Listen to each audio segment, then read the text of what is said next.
નમસ્કાર મિત્રો, પશુ લેવેશમાં આપનું સ્વાગત છે। જર્સી ગાય વેચાવાનું 5મું વેતર વિહાણું 3 દિવસ થયા છે।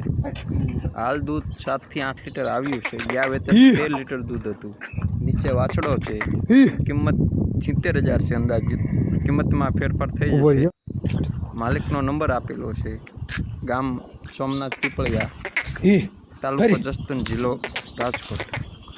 વધુ માહિતી માટે માલિકનો કોન્ટેક્ટ કરી શકો છો અને અમારી ચેનલને સબસ્ક્રાઈબ, લાઈક, શેર, કોમેન્ટ જરૂર કરો અને આપના વિડીયો મૂકવા માટે, ગાયું લેવેશ માટે કોન્ટેક્ટ નંબર આપેલો છે। એમાં તમે વોટ્સઅપ કરી અને વિડીયો, સરનામું, એડ્રેસ, કિંમત વગેરે વગેરે મોકલી શકો છો।